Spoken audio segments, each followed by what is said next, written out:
All right, let's look at number 125E. In 125, we're to use direct comparison to determine whether the series converges or diverges. And we're given this series, n equal 1 to infinity, n squared divided by n to the fourth plus 5. Just a little side note, if I call this a sub n and take a look at the limit as n goes to infinity of a sub n, right? Notice that n squared is going to infinity and n to the fourth plus 5 is going to infinity. So the form of the limit is infinity over infinity. You could apply L'Hopital, or just note if I divide numerator and denominator by the highest degree term, which is n to the fourth in the denominator, n to the fourth, right? Do that to both.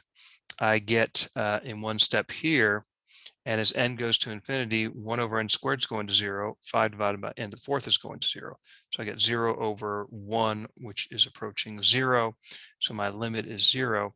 Keep in mind, I've found that the limit of the terms that I'm adding together is indeed 0, but this tells us nothing about the convergence or divergence of the original series necessarily, right?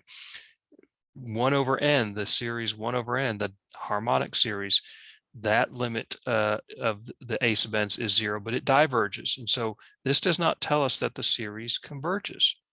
It only tells us it has a chance to converge.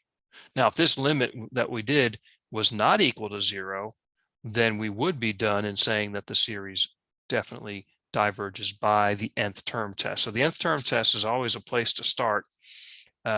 If you're just asking in general, does the series converge or diverge? I'd always start there. If that limit is not 0, then we know it diverges. But again, that cannot be used to show convergence. In other words, if the limit is 0, that tells us nothing by itself. So we have to do some more work there, perhaps. Okay, so again, direct comparison. What do we compare it to? So again, the idea then is in comparing, when you have polynomial functions, in this case, numerator and denominator, the easy way to find what to compare it to is take the highest degree up top, n squared, highest degree in the bottom, n to the fourth, and simplify, right? N squared divided by n to the fourth is just 1 divided by n squared. So I'm going to compare it to this series here, which is a series we know about, right? This is a convergent P series, right? P series are convergent, right, for values of P greater than 1. So this is a convergent P series with P equal to 2.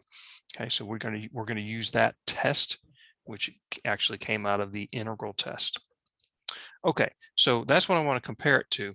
And so if this is convergent, what we want to do then is to hopefully show that this series that we started with converges by showing that the terms of our series are always less than or equal to 1 over n squared. So this is direct comparison that we're using in this problem. So we do have to have that inequality. So we do want this inequality here to be true. Okay, this is the only way that we're going to be able to show that our series converges, because we know the series corresponding to this sequence of terms that converges. So if r's are always less than or equal to it, of course, they're always greater than or equal to 0. These are positive term series we're talking about here for n greater than or equal to 1. Then we will be able to show that we are indeed, we indeed have a convergent series. Okay, but is that true? Well, one thing I can do is I can cross multiply this. Right? All the values again are positive. So when I multiply both sides of an inequality by anything, I do not change the direction of the inequality. So basically I'm going to multiply, really I'm going to multiply by the least common denominator of n squared times n to the fourth plus 5. But it's the same thing as cross multiplying. N squared times n squared is n to the fourth. N to the fourth plus 5 times 1 is n to the fourth plus 5. And this statement is clearly true because this side here on the right is always 5 more than the one on the left for any given value of n greater than or equal to 1. So this being true means the original inequality is true. And we have proven what we needed to show, right? Which is with direct comparison, we have our series a sub n. We have this inequality is now confirmed where the b sub n series, in our case 1 over n squared, right, converges. And so our series converges by direct comparison. Okay.